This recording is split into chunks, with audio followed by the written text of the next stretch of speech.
Hello everybody and welcome to another quick Marvel Legends review. In today's video I'm taking a look at the latest offering of the Incredible Hulk, part of the Marvel 80 years. This was actually purchased from In Demand Toys. It is the grey Hulk version which has just been released. Quick look around the box, much the same as we got with the previous large incarnation of Hulk. We've got this big huge white mailer. And inside, you get a huge, equally large interpretation of Hulk on a large blister pack. Now, before I get into too much detail, I've been speaking with Simon Williams, the artist, online, and we've been debating whether we think this is based on the McFarlane art, which I can see why people would think that, or Jeff Purves as well. The Purves took over from McFarlane. He had some rather large shoes to fill, and that was where we had the kind of introduction of Joe Fixit as well. But personally, I don't think the forehead is large enough on this piece to steer towards McFarlane.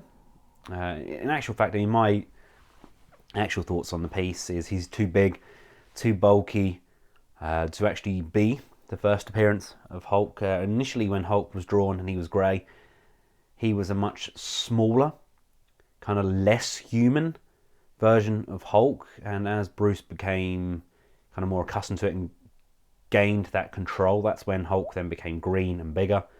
And of course we have Smart Hulk, who's even bigger yet. Now here we have him out of his plastic prison. He is a beautiful beast of a figure.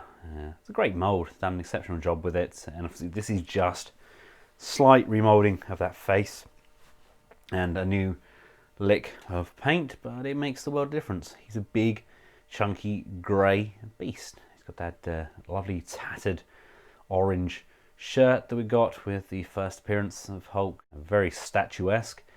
I wonder if we'll get an Ultimates version of this as well, done with that kind of Ultimates head sculpt, or I wonder if the Marvel Select Ultimates Hulk head, if that can be modded to fit on this torso.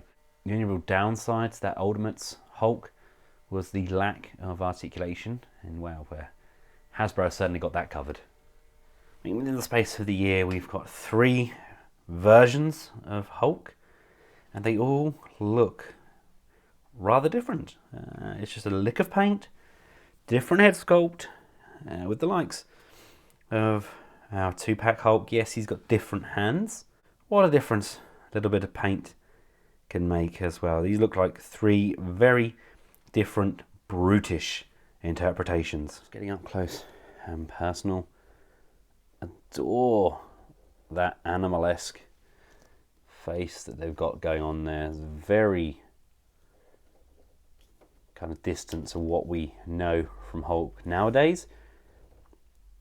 Almost see where the whole Solomon Grundy DC and Hulk crossover became very confusing.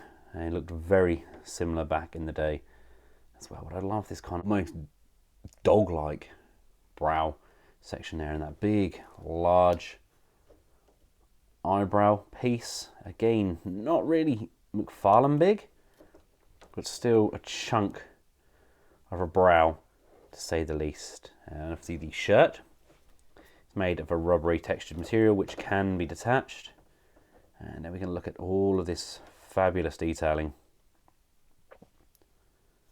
Articulation is insane as well. We've got these really gorgeous butterfly joints which seep all the way to the back, so we can get some incredibly wide armed poses when he's flying through the air. We've got that shoulder mount, there's a pivot on there, upper bicep rotation, nice big cut on the actual forearm, so we can get a nice deep bend on that elbow, even though we've got really muscular biceps.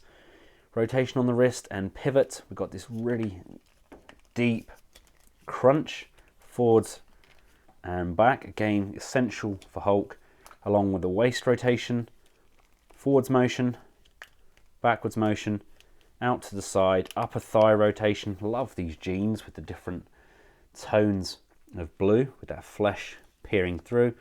And then we get a double joint on the knees and some lovely ankle pivot up and down and side to side, and some big grey Hulk toes in there just for good measure. I think the biggest change that Hasbro have made with these latest Hulks is the incorporation of that really nice sculpt, along with the articulation, allows for some very natural poses. Some of these figures I just keep picking up, moving around and displaying differently. They've all got so much potential. Here we have him squared off alongside some regular 6-inch action figures. So he's a very large beast indeed. And I thought I'd check anyway, but unfortunately the Shadows King / Kingpin torso just isn't really man enough to pass off that smart grey Hulk. So there we have it, ladies and gentlemen. Hasbro's new grey Hulk. Fantastic mould, great use, great sculpt. Let me know your thoughts in the comments section below. Until next time, for myself and Grey Hulk, thanks for watching. Goodbye.